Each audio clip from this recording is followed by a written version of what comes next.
আমন্ত্রণ সবাইকে hour democracy অনুষ্ঠানে। সঙ্গে আছি আমি সেলিম আমরাও খান। অনুষ্ঠানটি শুক্র থেকে রবি এই 3 দিনে একই সময়ে RTVতে নিয়মিত সম্প্রচার হয়।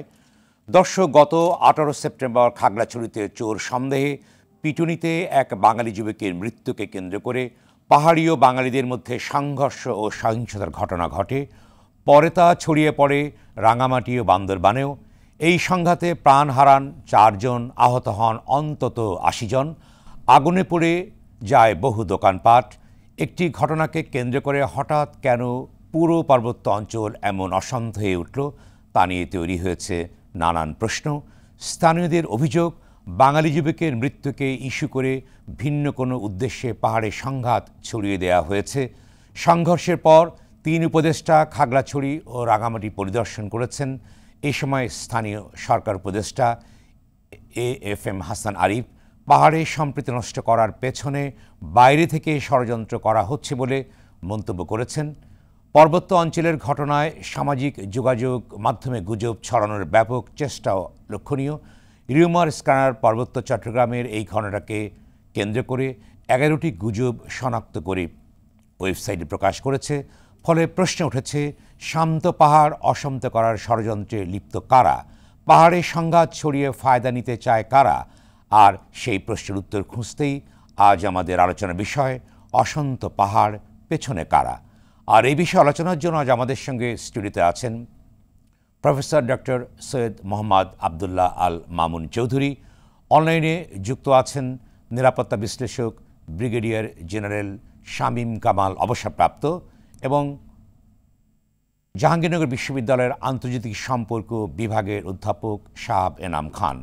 দর্শক, আপনিও আলোচনায় অংশ নিতে পারেন। টেলিভিশনের পর্দায় দেখা নম্বরে ফোন করে প্রতিক্রিয়া দিতে পারেন, জানাতে পারেন মতামত। যাচ্ছি মূল আলোচনা বিষয়ে, অশান্ত পাহাড় পেছনে কারা। প্রথমে আমি শুরু করতে চাই অধ্যাপক শাহাব এনাম খান, আপনাকে দিয়ে শুরু করতে চাই।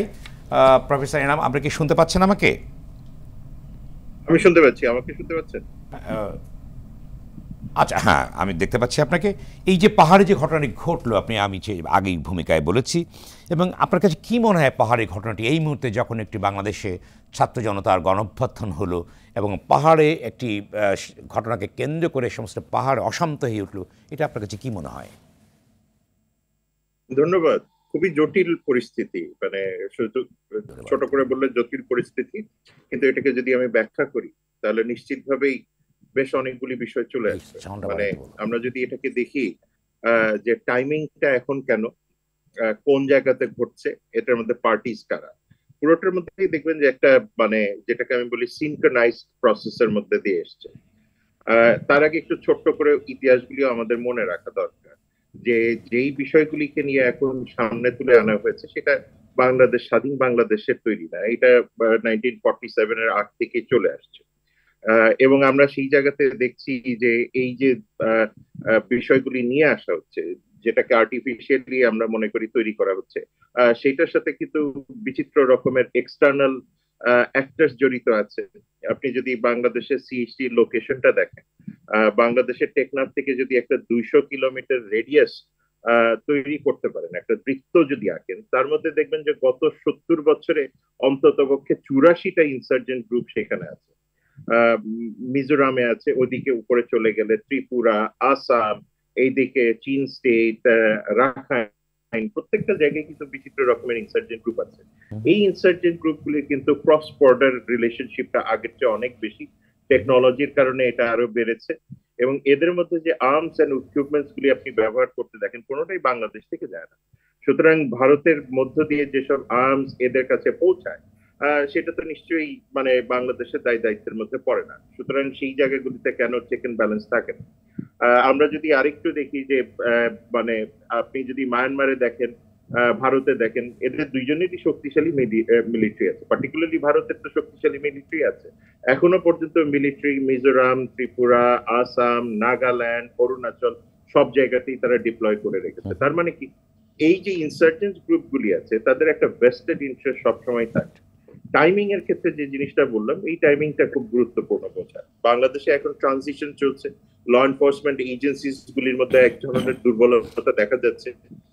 বারবার প্রেশার ক্রিয়েট করা হয়েছে মিলিটারিকে এখান থেকে সরিয়ে আনার, কিন্তু আমি ব্যক্তিগতভাবে মনে করি যে মিলিটারিকে তো সরিয়ে আনার কোনো রিজন এই মুহূর্তে তো অন্ততপক্ষে নাই। আচ্ছা শাহবান আখতার, একটি ছোট্ট প্রশ্ন আপনাকে করি। এই পাহাড়ে যে ঘটনা ঘটার পরপরই আপনি নিশ্চয়ই জানেন যে সেখানে কিছুদিন আগে Chakma community RJS prime minister মোদিকে আর্জ করেছে যে, এবং সেখানে বাংলাদেশের সেনাবাহিনী, আমিও কাজ করেছি পাহাড়ের উপর, রিপোর্ট আমি করেছি, কিন্তু যে এক ধরনের মিথ কিংবা অপপ্রচার কিন্তু সবসময় ছিল, এবং সেখানে কিন্তু চাকমাদের, ভারতীয় চাকমাদের নেতারা সেখানে বলবার চেষ্টা করেছেন যে perpetrated by the Bangladesh army illegal settlers from the plains, কিন্তু কোনোভাবেই কিন্তু বাংলাদেশের আর্মি এই প্রক্রিয়ার সঙ্গে জড়িত, অর্থাৎ শান্তি স্থাপনে যেমন পরবর্তী পর্যায়ে দেখেছি তারা।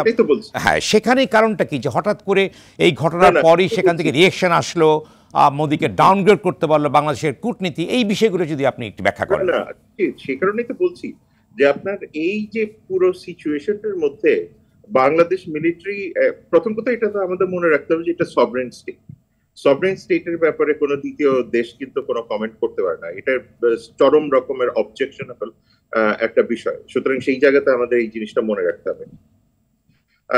ভারত থেকে যে স্টেটমেন্টগুলি আমরা পাচ্ছি, এবং ফেসবুকে আপনি যান, টুইটারে আপনি যান, কনস্ট্যান্টলি দেখবেন যে বাংলাদেশকে বিচ্ছিন্ন করা। এই কালকে বা আজকেও তো একদম গিয়েছে এই ত্রিপুরা থেকে যে বাংলাদেশকে বিচ্ছিন্ন করে নেওয়ার ব্যাপারে। সুতরাং এগুলি প্রত্যেকটাই সংযুক্ত, এবং এটাতে যদি ভারত সরকার মনে করে থাকেন যে তাদের সেখানে দায়িত্বের কিছু নাই, আমার মনে হয় সেই জায়গাতে বাংলাদেশের সাথে তাদের আলোচনাটা করা উচিত। যে জায়গাটায় আমি যাচ্ছিলাম যে বাংলাদেশে এই মুহূর্তে ল এনফোর্সমেন্টের ক্ষেত্রে কিছু দুর্বলতা দেখা যাচ্ছে, একটা বড় রকমের ট্রানজিশনের মধ্যে দিয়ে যাচ্ছে, এবং আমরা রাখাইন এবং ত্রিপুরা সব জায়গায় এক ধরনের অস্থিরতা দেখছি।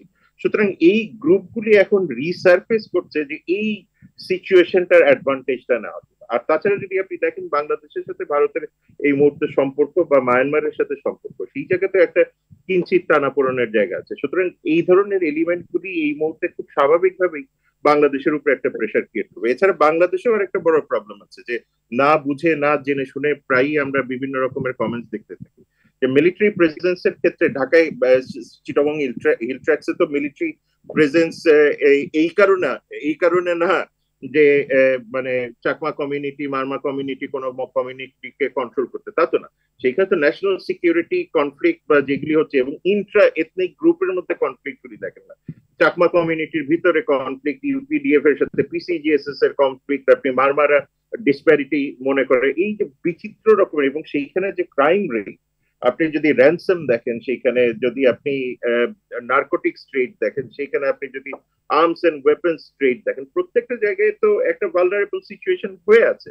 সুতরাং মিলিটারি প্রেজেন্স সেখানে শুধু বাড়াইতেই হবে না, সেই সাথে ইন্টেলিজেন্স প্রেজেন্সটা যেরকম বাড়াতে হবে, সেই জায়গাতে আমার মনে হয় যে এই ধরনের ন্যারেটিভস যে চাকমাদের জন্য আলাদা রাষ্ট্র, সেটলাররাও বাংলাদেশি, চাকমারাও বাংলাদেশি, সুতরাং তাদেরকে যার যার রাইটস যেটা আছে সেটা বাংলাদেশের কনস্টিটিউশন অনুযায়ী দেয়া আছে, এবং যেটাকে আপনার ফরেস্ট ল বা চিটাগং হিল ট্র্যাক্স এর জন্য যেসব লজ গুলি আছে সেগুলো তো মেনে নিয়ে বাংলাদেশ সরকার কাজ করবে। সুতরাং আমার মনে হয় যে এখানে টোটাল যে সিচুয়েশনটা ক্রিয়েট করা হচ্ছে সেটা এক্সটার্নালি ইনস্টিগেটেড, এই বিষয়ে কোনো দ্বিমত নাই। দ্বিতীয়ত হলো যে এই বর্তমানে ট্রানজিশনের সুযোগটা নেওয়ার চেষ্টা করা হচ্ছে, এবং তৃতীয়ত আমি মনে করি যে বাংলাদেশ সরকারের এখন উচিত হবে যে এই জায়গাতে ন্যাশনাল সিকিউরিটির সাথে বিন্দু মাত্র কম্প্রোমাইজ না করা। তার জন্য যদি মিলিটারি প্রেজেন্স বাড়াতে হয় সেটা বাড়াতে হবে, সেখানে পলিটিক্যাল রেসপন্স তৈরি করতে হয়, যদি দরকার হয় পলিটিক্যাল পার্টি সেখানে গিয়ে কথা বলবে, সেটার ফ্যাসিলিটি তৈরি করে দিতে হবে। ইন্টারিম গভর্নমেন্টের যারা আছেন দায়িত্বশীল, তাদেরও দায়িত্বশীল ভাবে সেখানে এনগেজ হতে হবে, এবং সবচেয়ে গুরুত্বপূর্ণ বিষয় হলো মিস ইনফরমেশন গুলিকে নিশ্চিতভাবে মোকাবেলা করা। ধন্যবাদ। আমি আবারও আসবো শাহবান আখতার আপনার কাছে। আমি এ পর্যায়ে আমি যাচ্ছি মোহাম্মদ আবদুল্লাহ আল মামুন চৌধুরী আপনার কাছে। আপনি তো এই বিষয়ে অর্থাৎ এই বিষয়ের অনেক কাজগুলো করেছেন আমি জানি। আপনার কাছে কি মনে হয় যে অশান্তির পেছনে কি কারণটা থাকতে পারে? পাহাড় হঠাৎ অশান্ত হয়ে গেল এবং নানা রকম ব্যাখ্যা বিশ্লেষণ আমরা দেখতে পাচ্ছি, অর্থাৎ এক্সটার্নালি যেটা শাহবান বলবার চেষ্টা করে, এক্সটার্নাল অনেক ব্যাখ্যা দেওয়ার চেষ্টা করছি। কি মনে হয় আপনার কাছে? এটার একটা গুরুত্বপূর্ণ বিষয় আপনি দেখেন যে পার্বত্য চট্টগ্রাম যে অঞ্চলটা, এটি দক্ষিণ এবং দক্ষিণ পূর্ব এশিয়ার একটা মিডল পয়েন্ট, জয়নিং পয়েন্ট কাজেই, এবং এই অঞ্চলটার পাশে ইতিমধ্যেই কিন্তু অনেক ধরনের সংঘাত চলছে, মিয়ানমারের সংঘাত চলছে, এবং এখানে মিজোরাম, ত্রিপুরা এখানেও সংঘাত ছিল, এখন কিছুটা তাদের নিয়ন্ত্রণে হয়েছে। এখন আমার কাছে যেটা হয় যে একটা দিক হলো ইন্টারনাল একটা ইস্যু, যেটা হলো যে এই অঞ্চলে বর্তমানে যে জনসংখ্যা তার মধ্যে 51% প্রায় হলো বাঙালি সেটেলার এবং 49% হচ্ছে পাহাড়িরা। তো তারা যে জিনিসটা, যদিও শান্তি চুক্তি 1997 আমি এই বিষয়টি আপনার কাছে ব্যাখ্যা চাই যে আপনি বলছেন সেটেলার, কিন্তু যাদের পরম্পরা ওখানে থাকছে তারা কি সেটেলার না তারা অরিজিনাল ওখানে হবে? যেমন মণিপুরে যেমন আছে মেতি এবং আপনি কুকি, তাহলে সেখানে যদি থাকে, সেখানে যদি এ ধরনের মানুষ বসবাস করতে পারে, তাহলে বাংলাদেশে এই বিষয়টি নিয়ে কেন কথা উঠবে? না, এই জিনিসটা আমি বলছি যে ওইখানে যারা বর্তমানে উপজাতীয় যারা আছে এরা মানে যেটাকে আমরা বলি যে ডিসেন্ডেন্টস অফ মাইগ্রেন্টস, সেই মোগল আমল থেকে। কিন্তু যেটা হয়েছে যে আমাদের ব্রিটিশ শাসন চলে যাওয়ার পরে এই অঞ্চলটার মধ্যে মূল বাঙালি জনসংখ্যা বেশি বেশি মনোযোগ দেয়, এর আগে এদিকে অতটা মনোযোগ দেয়নি। এই জন্য পাহাড়িদের সেন্স থেকে বলছি যে তারা সেটেলার বলছে, কিন্তু তাদেরকে এখন আর সেটেলার বলা যাবে না। কারণ আমরা যখন একটা স্বাধীন বাংলাদেশ গঠন করেছি তখন বাংলাদেশের ভূখণ্ডের যে কোনো জায়গায় এই নাগরিকরা বসতি স্থাপন করতে পারে, এক্ষেত্রে সবারই সমান অধিকার আছে। সেই সেন্সে ওরা বলছে সেটেলার, সেই সেন্সে আমি কোট করছি, কিন্তু অ্যাকচুয়ালি এটা সেটেলার বলা যাবে না। কিন্তু তারপরেও আমরা একটা জনসংখ্যার যে হিসেব, তাতে আমরা দেখেছি যে জনসংখ্যার যে ভারসাম্যটা হচ্ছে, এই ভারসাম্য অনুযায়ী আপনি দেখেন যে 1997 সনের যে শান্তি চুক্তি, সেখানে বলা হয়েছে যে ওখানকার স্থানীয় সরকারের মধ্যে বিভিন্ন জায়গায় চাকরি বাকরিতে কিন্তু 70% উপজাতীয়রা থাকবে, মাত্র 30% থাকবে বাঙালিরা। এরকম আরও কিছু ফ্যাসিলিটির ক্ষেত্রে আপনি দেখেন যে ওখানে যখন ঠিকাদারি কাজ হয়, বিভিন্ন ধরনের ব্যবসা বাণিজ্য হয়, সেখানে কিন্তু কিছু কিছু জিনিস ট্যাক্স উপজাতীয়দের দিতে হয় না, যেটা বাঙালিদের দিতে হয়। এরকম কিছু ফ্যাসিলিটির কারণে বাঙালির, স্থানীয় বাঙালিদের মধ্যেও একটা মানে ক্ষোভ আছে যে আমরা এই দেশের, স্বাধীন দেশের নাগরিক হওয়া সত্ত্বেও, এখানে দীর্ঘদিন যাবৎ বসবাস করা সত্ত্বেও উত্তরাধিকার সূত্রে, তাহলে আমরা তাদের মতো সমান অধিকার পাবো না কেন? পাশাপাশি উপজাতীয়দের মধ্যে একটা ধারণা এখনও, সেটা আমরা এটা হয়তোবা মিটিগেট করতে পারি নাই, যে তারা সমগ্র বাংলাদেশের আসলে নাগরিক এবং এই অঞ্চলটা তাদের স্পেশাল কোনো জায়গা নয়। এবং এই সেন্সে এখানে যে নিরাপত্তার জন্য সেনাবাহিনী থাকতে পারে, এটা স্বাভাবিক একটা প্রক্রিয়া। কারণ আমাদের পুরো বাংলাদেশের মধ্যে এই জায়গার যে রিসোর্স, সেটা আমাদেরকে প্রোটেক্ট করতে হবে সিকিউরিটির জন্য। এই জিনিস থেকে আমার মনে হয় যে ছোট্ট একটা ঘটনাই একটা বারুদের স্তূপ নেই, যে আসলে যে তাদের মধ্যে একটা অবিশ্বাস, অনাস্থা, মানে একই জায়গায় যখন এই মুহূর্তটা কেন এতদিন পরে এই মুহূর্তে যেটা হচ্ছে, আপনারা জানেন এটা স্পষ্ট যে বাংলাদেশে এখন একটা অন্তর্বর্তীকালীন সরকার আছে, এবং যেই অন্তর্বর্তী সরকারটা একটা রাজনৈতিক সরকার নয়, এবং এই অন্তর্বর্তী সরকারে যারা আছেন তারা বিভিন্ন ফিল্ডের এক্সপার্ট, কিন্তু তারা কিন্তু রাজনৈতিক ব্যাকগ্রাউন্ড থেকে আসেননি। ফলে যেই সরকারটা কতদিন ক্ষমতায় থাকবে সেটাও আমরা জানি না। তাদের আসলে ফরেন পলিসি কি হবে ভবিষ্যতে সেটাও আমরা জানি স্পষ্ট না, এটার জন্য সময় লাগবে। এই জন্য ইন্টারন্যাশনাল এবং আমাদের রিজিওনাল যে অ্যাক্টররা আছে, তারা হয়তো মনে করছেন যে এই সময়ে তাদের যে বিশেষ ধরনের এজেন্ডা, সেটা হয়তো বাস্তবায়ন করার একটা সুযোগ এখানে নেওয়া যেতে পারে। আমি আসবো আবার সেটা আর কি, আপনার কাছে আমি আসবো। এই পর্যায়ে যাচ্ছি ব্রিগেডিয়ার জেনারেল শামীম কামাল, অবসরপ্রাপ্ত। আপনি শুনতে পাচ্ছেন? জি, শুনতে পাচ্ছি। আমার একটি প্রশ্ন, আপনি তো এই ব্যাপারে আমি জানি অনেক এক্সপার্ট আছেন, কিন্তু এই যে বিষয়টা, আমি একটা স্টেটমেন্টের কথা বলেছি যে নরেন্দ্র মোদীর কাছে লেখা হয়েছে, এবং সেখানে যে বিষয়টি নিয়ে আমি ব্যক্তিগতভাবে এর সাথে একমত নয়, কেন আমি পাহাড়ের উপরে আমরা অনেক রিপোর্ট দেখেছি বিচিত্রায়, যে সেখানে একজন পাহাড়ি মেয়ে বলছে যে কর্নেল আমজাদের রক্ত, অর্থাৎ পাহাড়ি মেয়েটা অসুস্থ ছিল, কর্নেল আমজাদ ওখানে কর্মরত ছিলেন, তার রক্ত তাকে দেওয়া হয়েছে, এবং বলেছেন যে আর্মির ব্যবহার অসাধারণ এবং তার রক্তের ধারা আমি এখনো বহন করেছি, রিপোর্ট ছাপা হয়েছিল। সেইখানে এখানে বলা হচ্ছে Bangladesh army and illegal settlers from plains যারা পারপিট্রেটেড করেছে, এই যে একটা ব্র্যান্ডিং করবার চেষ্টা করেছে আমাদের সেনাবাহিনীকে, বা এই বিষয়টিকে আপনি কি বলেন, এর পেছনে কি কারণটা আছে যেটি নয় সত্য? ধন্যবাদ আরটিভিকে, ধন্যবাদ আজকের সহ আলোচক শাহবানম খান এবং আরেকজন যিনি আছেন। আমরা একসাথে কাজ করেছি, একসাথে ন্যাশনাল ডিফেন্স কলেজে। We had a very good session এই ধরনের বিষয়গুলিতে। আর সর্বপ্রথম আমি যে কথাটি বলতে চাচ্ছি, ত্রিপুরা রাষ্ট্র থেকে যে সরকার থেকে একটা চিঠি নরেন্দ্র মোদীর কাছে পাঠানো হয়েছে, এটা কতটুকু সত্য বা এটা আসলে কোনো অথেন্টিকেটেড চিঠি কিনা, সেটা নিয়ে আমি যথেষ্ট সন্দিহান। যদি কোনোভাবেই এটা অথেন্টিকেটেড হয়, তাহলে এটা সম্পূর্ণরূপে কূটনৈতিক শিষ্টাচার বহির্ভূত একটি আচরণ। তো এখন এই বিষয়টা এখন চিন্তা করতে হবে। গত জুলাই আগস্ট বিপ্লবের পরে যে ঘটনা ঘটলো, ভারতের সাথে বাংলাদেশের কিন্তু একটা টানাপোড়েন চলছে, এটা আমাদের স্পষ্ট বুঝতে হবে। এবং ভারত কেন্দ্রীয় সরকার সম্পূর্ণরূপে, আমরা যদি বলি যে স্বাধীনতার পরে এত বড় অস্বস্তিতে কখনো ছিল না। এমনকি মোদী সরকার এটা নিয়ে রাজনৈতিক বা বিরোধী দলের প্রচন্ড সমালোচনার মুখে পড়েছেন।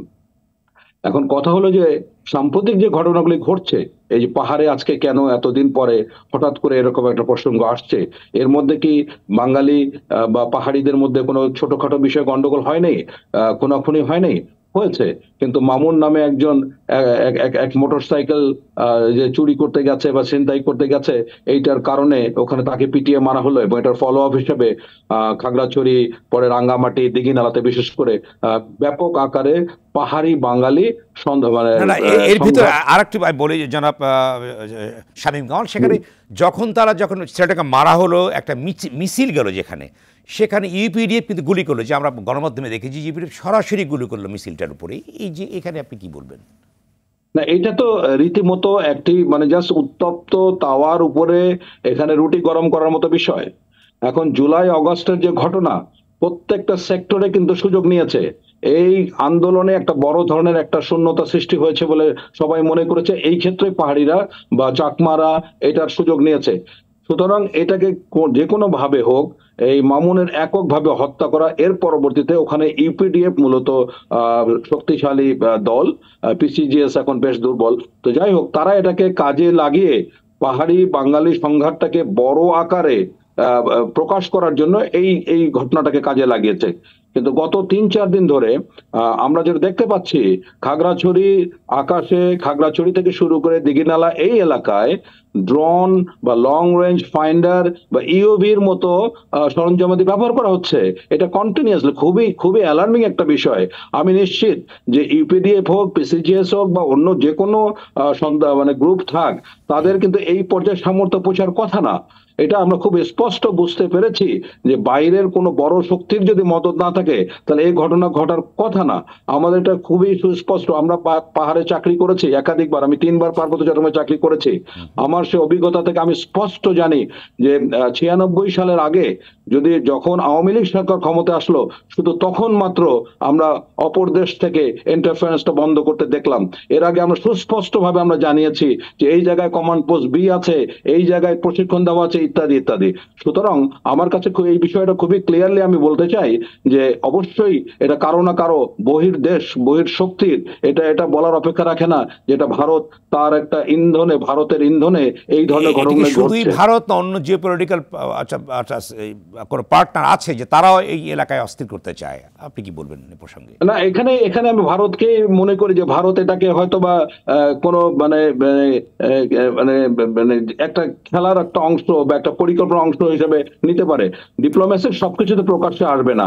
এখন কোনো না কোনো ভাবে বাংলাদেশকে যদি চাপে রাখা যায়, তাহলে অন্য দিক থেকে বিষয়গুলির কোনো অ্যাডভান্টেজ নেওয়া যায় কিনা। এই মুহূর্তে মিয়ানমারের অবস্থা একেবারেই সঙ্গীন। মিয়ানমার কেন্দ্রীয় সরকার বা তৎমদয় এখন প্রচন্ড চাপে আছে, মানে বিভিন্ন বিদ্রোহী গ্রুপের সামলাতে গিয়ে। সুতরাং তারা এখানে এই ধরনের কাজ করতে পারবে বলে আমি মনে করছি না। তো এখানে বোঝাই যাচ্ছে একেবারে এমন ভাবে বর্ডার লাগানো এবং এমন ভাবে তাদের যে অবস্থানগুলি আছে, ইউপিডিএফ বলার, পিসিজিএস আছে, এখনো তাদের ঘাঁটি সীমান্তের উপরে আছে। আমরা 95 সালে প্রকাশ্যভাবে ভারতের ডিফেন্স অ্যাটাক থেকে নিয়ে আমি ব্যক্তিগতভাবে জানি, আমরা দেখিয়েছি যে এখানে কমান্ড পোস্ট বি, এখানে এই। তো এগুলি হচ্ছে খুবই একটা জলজান্ত প্রমাণ। এটা যদি কেউ দেখেও না দেখার ভান করে, তাহলে তো বলার কিছু নাই। কিন্তু এখানে আমি আপনাদেরকে একটা মেসেজ দিতে চাই, যতদিন বাংলাদেশ সেনাবাহিনী সেখানে থাকবে, সেখানে কোনো দিনই কোনো অপশক্তি সেখানে কোনো ধরনের ক্ষতি করতে পারবে না, এটা আপনারা নিশ্চিত থাকেন। আমাদের ক্ষতিটা কোথায় হয়েছে?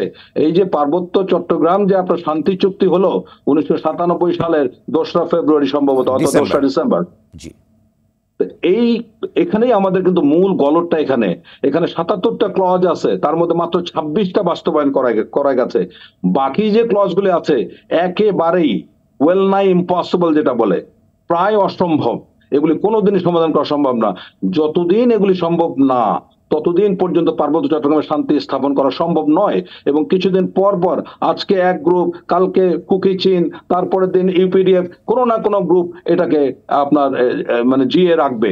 এবং এই যে বাংলাদেশের যে সাম্প্রতিক যে ঘটনা ঘটে গেল, এটা একটা নাজুক সময় গেছে, এইটাকে বড় ধরনের একটা ফাঁক ফোকর মনে করে এই ফাঁক ফোকর দিয়ে একটা বড় ধরনের ঘটনা ঘটার অপচেষ্টা করছে বলে আমার ধারণা। আচ্ছা, আরেকটি প্রশ্ন যেটি আমাদের অধ্যাপক সাহেব বলেছেন, যেটি আব্দুল্লাহ আল মামুন চৌধুরী বলেছেন, যে আমাদের ডিপ্লোমেসির কোনো ঘাটতি আছে কিনা, যেটি অর্থাৎ যে সফট হ্যান্ডেল যে ডিপ্লোমেসি করতে হয় সেখানে বর্তমান একটু ঘাটতি আছে কিনা, আপনি কি বলবেন? আমি এর আজকে আপনাদের আরটিভিতে কেমন বাংলাদেশ দেখতে চাই সেখানে রোহিঙ্গা নিয়ে এই প্রসঙ্গটা বলেছি। ভাই, আমার কথা খুবই সহজ সরল। বাংলাদেশ ডিপ্লোম্যাটিক্যালি একটি প্রতিবন্ধী জাতি। আপনি যদি আমাকে বলেন ভারতের সাথে, মিয়ানমারের সাথে, এমনকি আমাদের একেবারে নির্বিষ প্রতিবেশী ভূমধ্যসাগর, বঙ্গোপসাগর, সেখানেও আমাদের অর্জন কিন্তু খুব একটা বলার মতো কিছুই নাই। মিয়ানমার যে একটা প্রতিবেশী দেশ, তার সাথে একটা ডিপ্লোম্যাটিক সম্পর্ক যে থাকা উচিত, এটার কোনো গুরুত্বই নেই। এটা যে একটা প্রতিবেশী দেশ আমরা মানে গন্তায় ধরি না। তাহলে কথা হলো, আপনি যে কোনো দেশ, ভাই, যে কোনো দেশের আপনি আপনার ডিপ্লোমেসি যদি স্ট্রং না হয়, তাহলে আপনি কোনো সময় আপনার জাতীয় স্বার্থকে আপনি সংরক্ষণ করতে পারবেন না। এখন আমাদের ডিফেন্স পলিসি অনেক দুর্বলতা আছে। আমি একজন সাবেক সামরিক বাহিনীর কর্মকর্তা হিসেবে শাহবান খান সহ এটা আমরা অনেক কাজ করেছি ন্যাশনাল ডিফেন্স কলেজে। আমাদের ডিফেন্স পলিসির 3টা পিলার, একটা হচ্ছে ডিফেন্স ডিপ্লোমেসি, একটা হচ্ছে ডেটারেন্স, আর একটা হচ্ছে মানে শত্রুর যে প্ল্যান আছে এটাকে যুদ্ধ করে প্রতিহত করা। আমাদের একটা পিলারও নাই। এখন দেখেন, একটা দেশের যদি আপনি ডিপ্লোম্যাটিক ইন্টারেস্টটাকে আপনি স্বার্থকে আপনি সংরক্ষণ করতে যান, আপনার ডেটারেন্স লাগবে। আমাদের এই ডেটারেন্স নাই। আমাদের এই ডেটারেন্স নাই বলে রোহিঙ্গারা, মানে মিয়ানমার আমাদেরকে 12 লক্ষ আপনার রোহিঙ্গা প্রবেশ করিয়েছে জোর করে। যদি আমাদের সামর্থ্য থাকতো, তারা জানে যে আমরা কিছুই করতে পারবো না। যখনই কোনো ঘটনা ঘটে ভারত বা বাংলাদেশ বা পাহাড়ি অঞ্চল, মানে এই সীমান্ত এলাকায়, আমরা তাদের রাষ্ট্রদূতকে ডাকি, তারা সুন্দরভাবে সুবোধ বালকের মতো শুনে যায়, ফলো আপ কিছুই হয় না। সো আপনার যদি পাঞ্চ না থাকে, এবং ডেটারেন্সের ক্ষেত্রে আমি একটু বলি, যেহেতু আপনাকে সুযোগ দিচ্ছেন, ডেটারেন্সের 3টা বৈশিষ্ট্য আছে।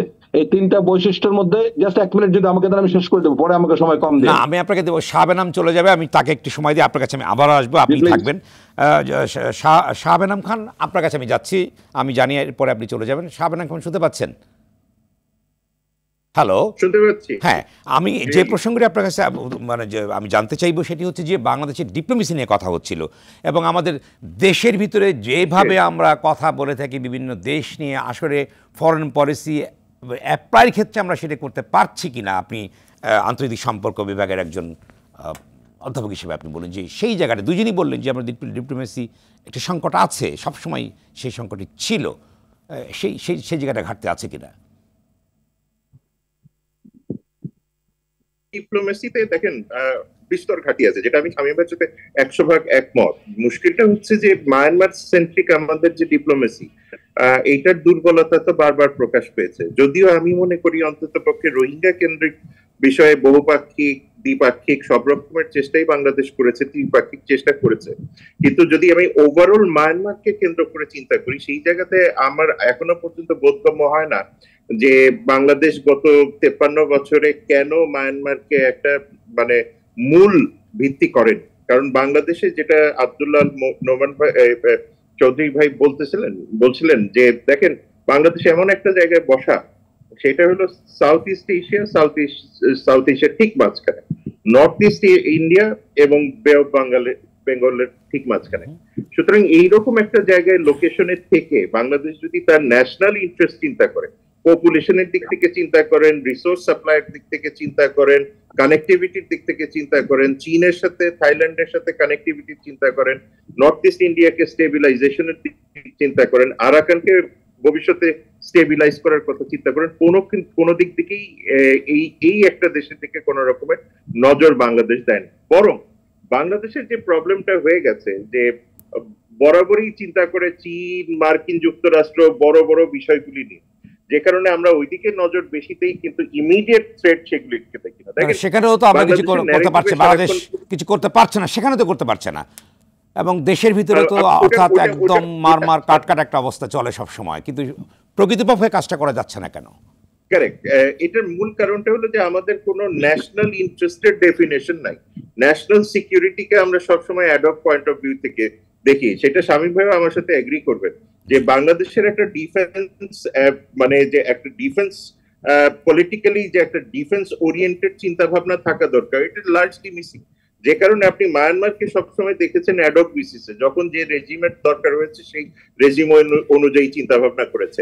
আমি একটা জিনিস যেটা বলছিলাম যে বাংলাদেশের ন্যারেটিভ নিয়ে একটু চিন্তা ভাবনা করা খুব জরুরি, এবং আপনার শোর মাধ্যমে ওইটা বলা দরকার যে দেখেন সবসময় ন্যারেটিভসে বলা হয় যে বাংলাদেশের কি করা উচিত বা বাংলাদেশের স্থিতিশীলতা দরকার। নর্থ ইস্ট ইন্ডিয়া যদি আনস্টেবল হয়, বাংলাদেশ ইজ এফেক্টেড। ভারতে যদি ইকোনমি ডিস্টেবিলাইজ হয়, বাংলাদেশ এফেক্টেড। সবসময় বলা হয় যে বাংলাদেশের হলে কি হবে। বাংলাদেশে দেখেন এই যে 5 তারিখ থেকে মোটামুটি ধরেন 15-20 তারিখ পর্যন্ত পুলিশ ফাংশন করে নেই। আপনি নিউ ইয়র্কে দেখেন তো 3 দিন পুলিশ ছিল না, কি অবস্থা। আপনি 2007-8 সালে দেখেন তো বার্মিংহাম রায়ট টায়ট হয়ে, লন্ডন রায়ট হয়ে যা ইচ্ছা তাই অবস্থা। বাংলাদেশে তো ওরকম ঘটেনি। বাংলাদেশের উপরে বারবার এটা চাপানো হয় যে মাইনরিটি ইস্যু। বাংলাদেশে কনস্টিটিউশনে মাইনরিটি আছে না। বাংলাদেশে সবসময় আপনি বলতে পারেন যে পলিটিক্যাল পার্টি যদি কি জাস্টিস ডেলিভার করতে পেরেছে কিনা, যেমন মুসলমানকে দিতে পারে নাই, হিন্দুকেও দিতে পারে নাই, এলিটকেও দিতে পারে নাই, নন এলিটকেও দিতে পারে নাই। সুতরাং সেই জায়গাতে আমরা যখন পলিটিসাইজ করি, আইডেন্টিটিকে পলিটিসাইজ করি, তখন মুশকিলটা হয়ে যায়। সুতরাং এইখানে যারা আইডেন্টিটিকে পলিটিসাইজ করছেন তাদেরকে আমার মনে হয় তাদের একটু বিস্তর চিন্তা ভাবনা করা দরকার। নিশ্চিতভাবে সিএইচটি তে ডিসপ্যারিটি আছে, সেটা তো বললাম যে একটা গ্রুপের কাছে বিস্তর টাকা পয়সা চলে গেছে, ডেভেলপমেন্ট চলে গেছে, রাঙ্গামাটিতে চলে গেছে। কুকিরা যারা আজকে আন্দোলন করছে তারাও তো একটা দাবি করে যে তাদের নাই। সুতরাং তাদেরকেও তো একটা পলিটিক্যাল স্পেস দিতে হবে। গত 15 বছরে পলিটিক্যাল স্পেস ছিল না, এবং ছিল না বলে বিভিন্ন রকমের প্রবলেমগুলি তৈরি হয়েছে। এখন তো সুযোগ এসছে, সুতরাং তাদেরকে পলিটিক্যালি রিহ্যাবিলিটেট করাটাও দরকার আছে। আইডেন্টিটি পলিটিক্স বাংলাদেশে বোঝে না বোঝে সারাক্ষণ বলতে থাকে। কারণ এখন বলেন যে এই চাকমা জনগোষ্ঠী কি বাংলাদেশের জনগোষ্ঠী না। সুতরাং তাদের মধ্যে থেকে যখন বলা হয় যে তারা ভারতের সাথে যোগ দিবে বা চিঠিপত্র লেখে, ওই পারে থেকে চিঠিপত্র লেখে, এটা কি সরাসরি ট্রিজনে পড়ে না? এটা কি সেডিশনে পড়ে? শাহবানাম খান, আপনি আমাদের সঙ্গে নিশ্চয়ই থাকবেন, আপনি আমাদের সঙ্গে থাকবেন। বিরতিতে যেতেই হচ্ছে আমাদের। দর্শক, আর ডেমোক্রেসি অনুষ্ঠানে নিচ্ছে ছোট্ট বিরতি, সঙ্গেই থাকুন।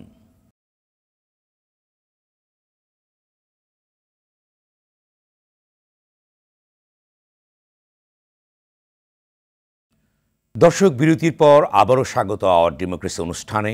সঙ্গে আছে আমি সেলিম আমরাও খান। আলোচনা বিষয় অশান্ত পাহাড় পেছনে কারা। এ পর্যায়ে আমি যাচ্ছি প্রফেসর ডক্টর সৈয়দ মোহাম্মদ আব্দুল আল মামুন চৌধুরী, আপনার কাছে আমি যাচ্ছি। আপনি বলুন যে এই যে পাহাড় নিয়ে যে ঘটনাটি ঘটছে, অর্থাৎ অশান্ত করবার চেষ্টা করা হচ্ছে পাহাড় নিয়ে, এবং এর ভিতরে একটি তদন্ত কমিটি হয়েছে, কিন্তু দেখা যাচ্ছে যে ইউপিডিএফ সেটিকে প্রত্যাখ্যান করেছে। অর্থাৎ অত্যন্ত রিয়েক্টিভ তারা প্রত্যাখ্যান করেছে, এবং তারা বলেছে জাতিসংঘ আসতে হবে, নানা রকম প্রপোজিশন দেবার চেষ্টা করছে। অন্যদিকে আজকের একটা খবর হচ্ছে যে, নিশ্চয়ই আপনি সেটা গণমাধ্যমে দেখেছেন, যে একজন বিজেপির সংসদ সদস্য, বিজেপির একজন নেতা ত্রিপুরায়, তিনি বলেছেন বাংলাদেশকে টুকরো টুকরো করে নতুন দেশ তৈরির হুমকি দিলেন তিনি। ব্যাপারে আমাদের গণমাধ্যমে এসছে। একদিকে পাহাড়ের ঘটনা তিনি অভিযোগ করেছেন সংখ্যালঘু ও উপজাতিদের উপর নির্যাতন, অর্থাৎ গত বৃহস্পতিবার বলেছেন, ত্রিপুরায় একটি সমাবেশে বলেছেন। তাহলে এই ঘটনাগুলোকে আপনি পরম্পরাকে কীভাবে বিশ্লেষণ করবেন? দেখুন, আমাদের এই পার্বত্য চট্টগ্রাম অঞ্চলে 1997 সনে একটা শান্তি চুক্তি হয়েছিল, এবং এরপর ওখানে শান্তি বাহিনীকে নিরস্ত্রীকরণ করা হয়েছিল। কিন্তু বর্তমানে ওখানে কিন্তু 6টি আর্মড গ্রুপ কাজ করছে। এখন আমরা এতদিন এই আর্ম গ্রুপগুলোকে নিরস্ত্র করিনি কেন, এটা একটা প্রশ্ন। তারা আস্তে আস্তে কিন্তু বেড়ে উঠেছে, যার জন্য তারা কিন্তু তাদের সেই কাজটা করার চেষ্টা করছে। তো এখন যে জিনিসটা হয়েছে যে এই অঞ্চলের মধ্যে যে আর্মড গ্রুপটা কাজ করেছে। আর দ্বিতীয়ত কথা হলো যে বাংলাদেশের একটা বড় সমস্যা বর্তমানে হয়েছে যে আপনার ডিজিটাল মাধ্যমে প্রচুর গুজব প্রচার করা হচ্ছে। আমরা বুঝে না বুঝে, আমরা দেশের জনগণ অতি আবেগে আমরা বুঝছি না যে এই প্ল্যাটফর্মে আমি কোন কথাটা বললে সেটা ইন্টারন্যাশনালি আমার দেশের জন্য ক্ষতি হবে। আমরা কেউ আবেগে ভারত বিরোধী হচ্ছি, কেউ এটা হচ্ছি সেটা হচ্ছি, এমন কিছু কথা বলে দিচ্ছি যেটা ইন্টারন্যাশনাল লেভেলে কিন্তু আমাদের সম্পর্কে একটা ভীতি বা কনফিউশন তৈরি হচ্ছে। এটা কিন্তু আমরা নিজেরা করছি। তা আমাদের কিন্তু নাগরিক হিসেবে সচেতন হতে হবে যে কোন কথাটা বললে আমার রাষ্ট্রের জন্য উপকার। কারণ আমি হয়তো আমার রাষ্ট্রটাকে এইভাবে চাচ্ছি, কিন্তু এই প্ল্যান পরিকল্পনা কিন্তু ইন্টারন্যাশনালি আমাকে জানানো যাবে না, আমাকে ধীরে ধীরে এগোতে হবে। দ্বিতীয় আরেকটা জিনিস আপনি খেয়াল করেন, বাংলাদেশের সেই মোগল আমল থেকে বর্তমান পর্যন্ত বাংলাদেশ কিন্তু ল্যান্ড বেসড ইকোনমি, কিন্তু আমরা কিন্তু ব্লু ইকোনমির দিকে কখনোই যাই নাই। এখন ল্যান্ড বেসড ইকোনমি হওয়ার কারণে আমরা কিন্তু ভারতের উপরে নির্ভরশীল হয়ে যাচ্ছি, কারণ ভারত চারদিকে আছে। কিন্তু আমাদের কিন্তু ব্লু ইকোনমিটা যদি আমরা ডেভেলপ করতাম, তাহলে কিন্তু আমরা কিন্তু এই ডিপেন্ডেন্সটা কমে যেত। মানে ভারতের প্রতি আমাদের যে ডিপেন্ডেন্স, এটা শুধুমাত্র যে আবেগগত ঐতিহাসিক সেটা না, এটা আমাদের পলিসিগত ভুল। আমার রাষ্ট্রকে আমি কোন জায়গায় নিয়ে যাবো, এটা তো আমাকে পলিসি করতে হবে, অন্য রাষ্ট্রকে দোষ দিয়ে তো হবে না। এটা একটা ফ্যাক্টর যে আমরা ব্লু ইকোনমির দিকে এখন পর্যন্ত একটা মানে রাষ্ট্রীয়ভাবে যেটা করা উচিত সেটা কিন্তু করি নাই, অথচ আমাদের অপার সম্ভাবনা ওই জায়গায়। আমরা যদি আমাদের কক্সবাজার বা ওই এরিয়াতে ব্লু ইকোনমিটাকে ডেভেলপ করি, তাহলে ভারতের ইকোনমির উপরে আমাদের নির্ভরশীলতা প্রয়োজনই পড়বে না। কিন্তু আমরা সবসময় ল্যান্ড, যার জন্য সেভেন সিস্টার নিয়ে চিন্তা করছি, ওখানে কি হলে আমাদের কি সমস্যা, আমরা মনে করছি যে বাংলাদেশে কি আসে যায় সেভেন সিস্টার নিয়ে। ওয়েল না, নেইবারিং কান্ট্রিতে একটা প্রবলেম হলে তো আমাদের একটা সিকিউরিটি থ্রেট থাকেই। কারণ হলো যেহেতু ভারতের ওইখানে অ্যাক্সেস পয়েন্ট খুব কম, ভারত যেহেতু তার ওই অঞ্চলটাকে তার সিকিউরিটিতে রাখার জন্য ইজি অ্যাক্সেস নাই, কাজে আমরা যদি ওখানে ডিস্টার্বড হয়, তাহলে অবশ্যই নেইবারিং কান্ট্রি হিসেবে ওখান থেকে স্পিল আউট হবে। এটা সাধারণত হয়, যেমন আপনি দেখে যে মিয়ানমারে যে সমস্যাটা হলো, ওখান থেকে রোহিঙ্গারা স্পিল আউট হলো। আমরা কিন্তু ওই জায়গায় ডিপ্লোম্যাটিক্যালি একটা ভুল করে ফেলেছি। আমার মনে হয় আমাদের ডিপ্লোম্যাটরা ওই সময় ঘুমিয়েছিলেন, বুঝতে পারেননি যে ওখানে এত কিছু বাই প্ল্যান চলছে, এত লোক যে চলে আসতে পারে। এটা কিন্তু তারা, আমার মনে হয় যে তারা হয়তো ওভারলুক করেছেন, ফলে এটার বার্ডেন কিন্তু আমরা বহন করছি, আমরা কিন্তু তাদেরকে আবার রিপ্যাট্রিয়েট করতে পারছি না। তো কাজে সেভেন সিস্টারের যদি প্রবলেম হয়, সেটা কিন্তু আলটিমেটলি আমাদের এখানে এসে পড়বে, কাজে ওইটাও আমাদের নজরে রাখতে হবে আমাদের সিকিউরিটির জন্য। এখন ভারতের মোদী সরকার যেটা বলেছে, সেটা আমার মনে হয় যে আমাদের অত বেশি গুরুত্ব দেওয়ার দরকার নেই, কারণ সেটা একটা রাজনৈতিক সরকার এবং মোদী সরকার কিন্তু ভারতে নিজেই খুব চাপে আছে, এবং সেই চাপে থাকার কারণে সামনে যেহেতু একটা ইলেকশন আছে, সেই হ্যাঁ এই কথাগুলো তারা উস্কানিমূলক তারাও বলবে, এটা রাজনীতিতে ঘটে। তারা উস্কানিমূলক করে জনগণের, মানে মোদী সরকারের যে ব্যর্থতাগুলো তাদের ইন্টারনাল, সেই সামনে যেহেতু ইলেকশন আছে, কাজে তারা ওই জনগণের দৃষ্টিটা অন্যদিকে সরিয়ে যাওয়ার জন্য এই পলিসি করবে। আপনি দেখেন এর আগের ইলেকশনের সময় কিন্তু কারগিলে যুদ্ধ হয়েছে, আমরা এত রিঅ্যাক্ট করতে যাব কেন? অন্যের বাড়িতে ঝগড়া হচ্ছে, পড়োশি হিসেবে এত আমি কান দিব কেন? আমি আমার ঘরেই থাকি। এই যে আমাদের বাঙালিদের একটা নেচার, যে নিজের সমস্যা বাদ দিয়ে অন্যের কোথায় কি সমস্যা হলো এটা নিয়ে ব্যস্ত হই, টেনশন, এবং সেটা করে কি আমরা ফেসবুক বা বিভিন্ন জায়গায় প্রকাশ করে ফেলছি, এবং ইন্টারন্যাশনালি এগুলো কিন্তু জেনে যাচ্ছে। যখন ভারত সেটা জেনে যাচ্ছে, তখন অবশ্যই তারা একটা বড় রাষ্ট্র হিসেবে তাদের পলিসি মেকগুলো করবে। যে আমার মনে হয় যে আমাদের নাগরিক সচেতনতার অভাব আছে, আমাদের ডিপ্লোম্যাটিক লেভেলে আরও অনেক শক্ত হতে হবে, কারণ আমরা যারা সরকারে আছি, শক্ত মানে আরও, অর্থাৎ মানে জ্ঞানের বা প্রজ্ঞার পরিচয় দিতে হবে আর কি। হ্যাঁ, আর পাশাপাশি আমি বলবো যে আমাদের বাংলাদেশে যখন যে সরকারি আসে, আমাদের যে জাতিগত একটা সমস্যা আছে, আমরা খুব ইমোশনাল। একটা কথা আমি চেয়ারে না থাকলে বলতে পারি, যেভাবে চেয়ারে বসে থাকলে কিন্তু ওই কথাটা বলা যাবে না, কিন্তু চেয়ারে বসে আমি ওই কথাটা বলে ফেলছি। ফলে হয়েছে যে টোটাল রেসপন্সিবিলিটিটা কিন্তু আবার আমার কাছে চলে আসছে। এটা আমরা আগের সরকারেও দেখেছি, এই সরকারেও হয়তো বা আমরা সেটা খেয়াল করছি। এটা আমাদের একটা ন্যাশনাল ক্যারেক্টার হয়ে গিয়েছে।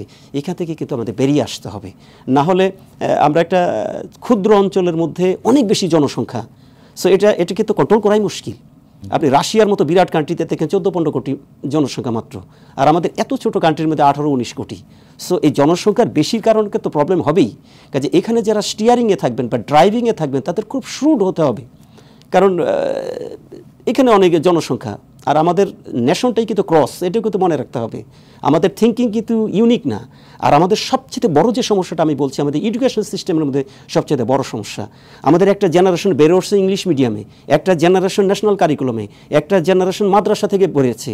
এই ভিন্ন ভিন্ন মাইন্ডসেট নিয়ে এরা যখন মানে বিদ্যালয় থেকে বের হচ্ছে, তখন নেশন বিল্ডিংটা কিন্তু হচ্ছে না। এই নেশন বিল্ডিং যে পর্যন্ত মানে এটা ইউনিফাইড নেশন বিল্ডিং কিন্তু হচ্ছে না, যেটা সুযোগ কিন্তু নিচ্ছে ফরেন অ্যাক্টররা, যেটা আমরা বুঝতে পারতেছি না।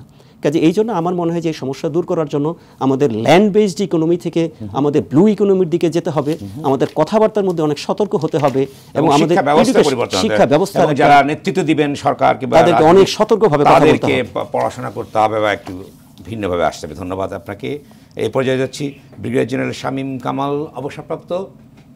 আপনি বলুন যে আমি একটু যুক্ত করতে চাই, সেটি হচ্ছে যে কালকে থেকে রোববার থেকেই শুরু হবে তদন্ত কমিটির কাজ, যেটা খাগড়াছড়ি এবং অর্থাৎ রাঙামাটিতে যেটি ঘটনা ঘটেছে। কিন্তু আমি আগেই বলেছি যে ইপিডিএফ এর প্রত্যাখ্যান করে জাতিসংঘে তারা চেয়েছে আসলে বিষয়টি নিয়ে কোন দিকে গড়াতে চায়, এবং তারা নানা রকম ব্লেম গেম খেলবার চেষ্টা করেছে, যেটি কোনোভাবেই গ্রহণযোগ্য না।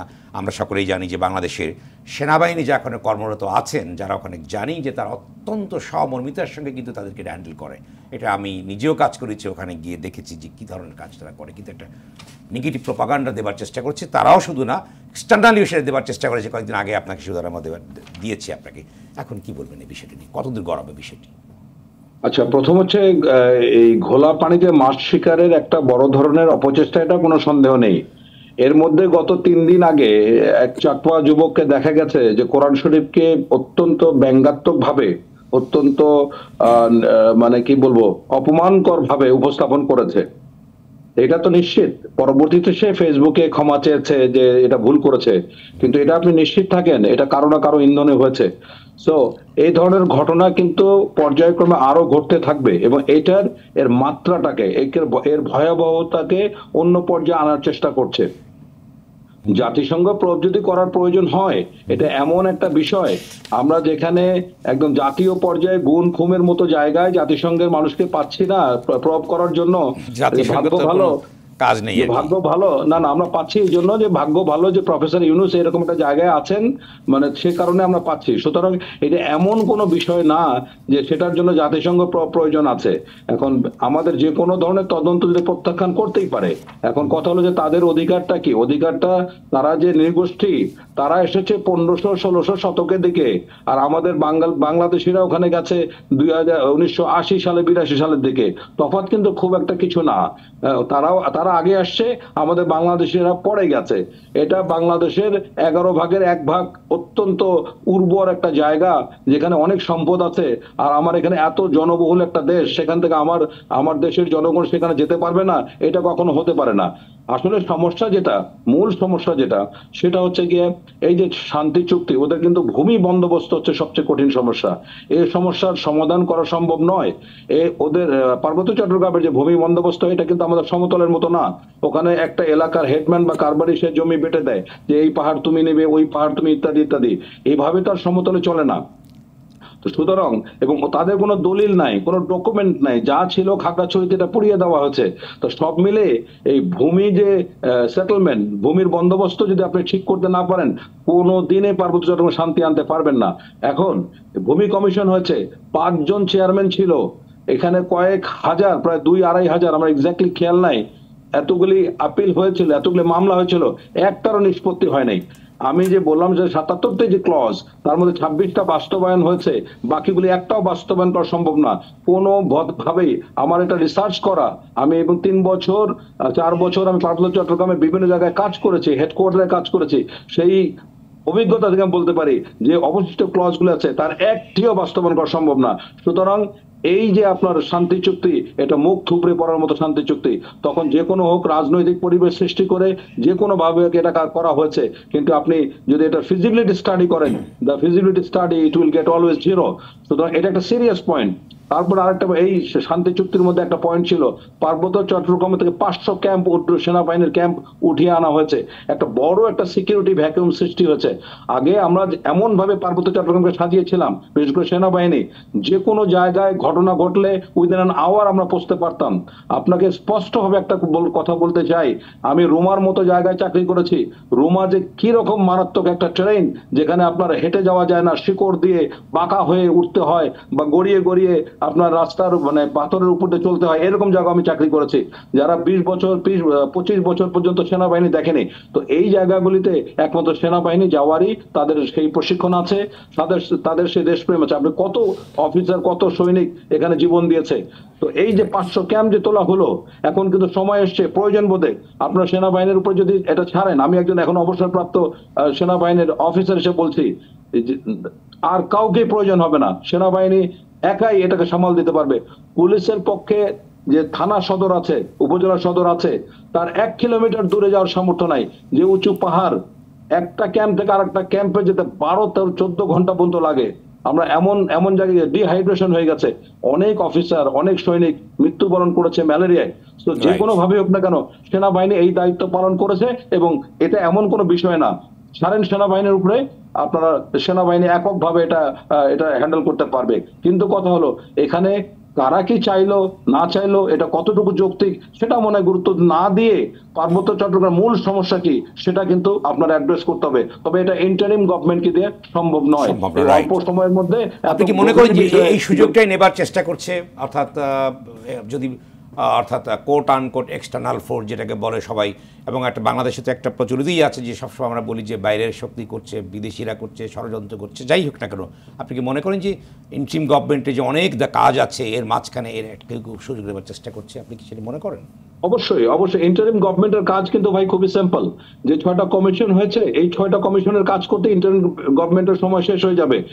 এই পার্বত্য চট্টগ্রামের এত দীর্ঘদিনের একটা জটিল বিষয়, ইন্টারিম গভর্নমেন্ট ওখানে, আমি তো মনে করি যে 3 জন উপদেষ্টা ওখানে ভিজিট করতে গিয়েছেন, সেটাও অর্থহীন, এনারা কিছুই করতে পারবেন না। এখন দেখেন যে পার্বত্য চট্টগ্রামের মানুষের যে ক্ষোভ, যেটা নিয়ে তাদের শঙ্কা, সেটা কিন্তু বাস্তবায়ন করা হচ্ছে না।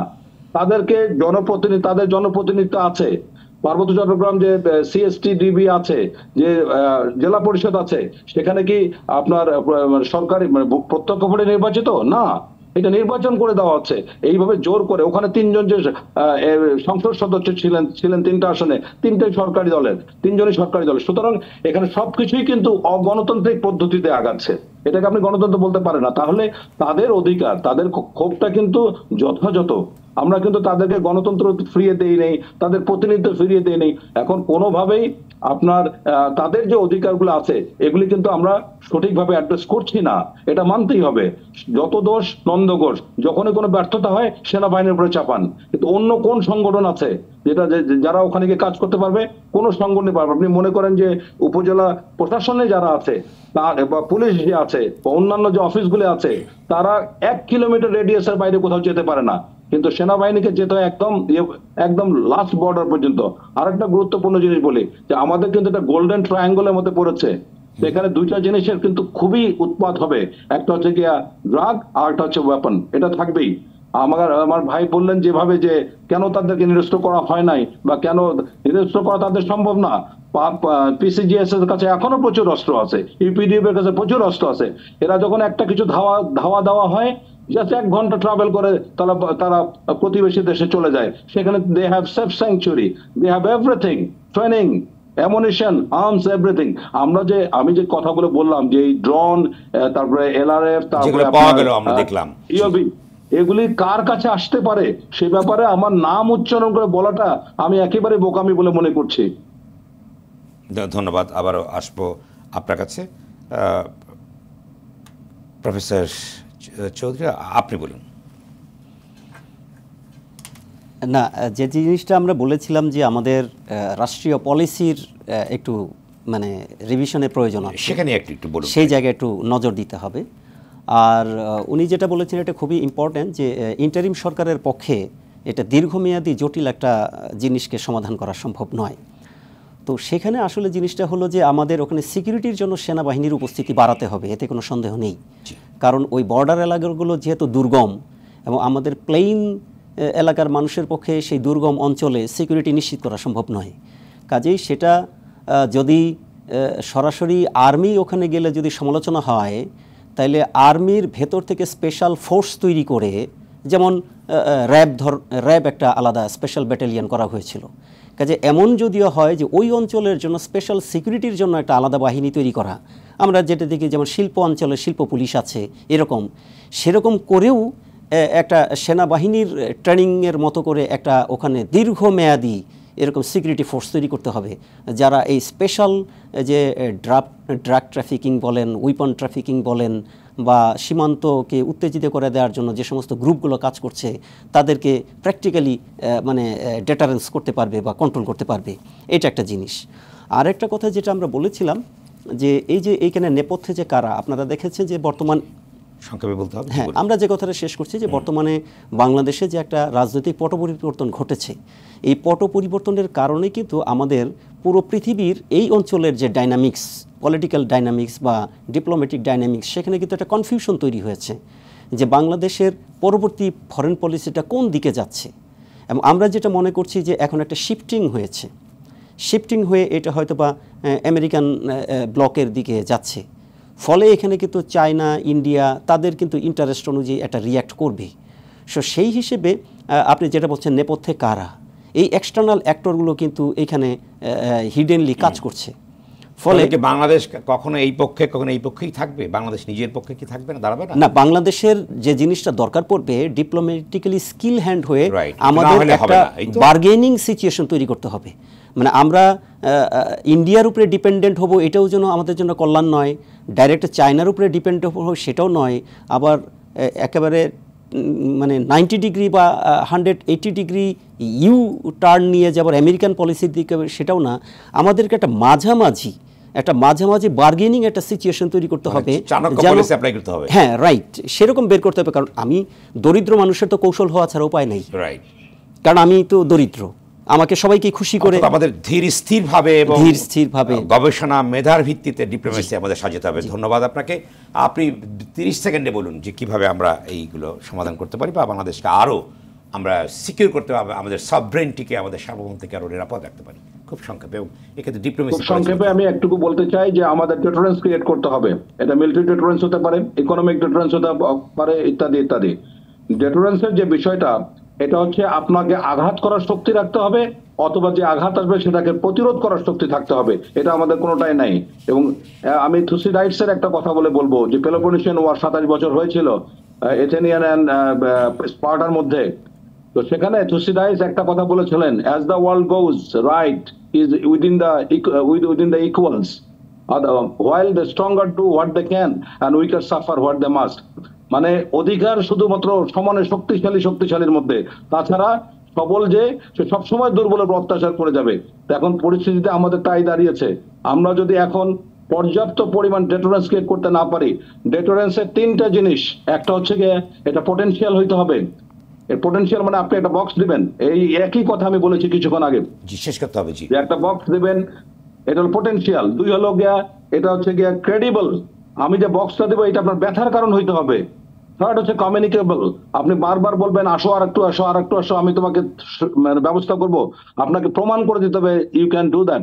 আমাদের যদি আজকে ওই ডেটারেন্স ক্ষমতা থাকতো, তাহলে মিয়ানমারও 12 লক্ষ রোহিঙ্গাকে আমাদের পুশ করতে পারতো না, এবং ভারতও আমাদের সাথে তিস্তার পানি সহ অন্যান্য অনেক বিষয়ে আপনি যখনই শক্ত অবস্থান নেবেন তখনই কিন্তু পরিস্থিতি পাল্টে দাঁড়াবে। ভারত তার ধর্মনিরপেক্ষ চরিত্র থেকে অনেক দূরে সরে আসছে বিজেপির সময়ে। এখন আমাদের যে অবস্থা, সেখানে এই দেখেন গত মানে ইন্টারিম গভর্নমেন্ট আসার পরে অনেক ক্ষেত্রে তাদের ডিপ্লোম্যাটিক্যাল পার্লেন্স কিন্তু চেঞ্জ হয়ে গেছে। তো কথা হচ্ছে যে আপনি যদি শক্তিশালী ভাবে আপনার অন্যায়টাকে আপনি প্রতিবাদ করতে না, শুধু প্রতিবাদ করানো, যে প্রতিবাদ তুমি যদি না শোনো তাহলে আমি এই ব্যবস্থা তোমার বিরুদ্ধে নেব। আমি আপনাকে কিছু, আমাদের ইন্টারনালি কাজ করা দরকার, মেধা বেস সোসাইটিকে করতে হবে, অর্থাৎ নলেজ বেস সোসাইটি। এবং শুধু কাজই না, এখানে প্রচুর জ্ঞান অর্জন এবং রিসার্চের বিষয় আছে, এবং ঠান্ডা মাথায় কাজ করতে হবে। যারা ইন্ডিয়ানরা করে, কিংবা কৌটিল্য যেটা বলেছে, যে অর্থাৎ ধীর স্থিরভাবে সবকিছু কাজ করতে হবে, নট হট হেটেড। এই তো বিষয়টি। ধন্যবাদ আপনাদের আলোচনার অংশে নেবার জন্য। দর্শক, আওয়ার ডেমোক্রেসি আজ এখানে শেষ করছি। সঙ্গে থাকবার জন্য ধন্যবাদ সবাইকে।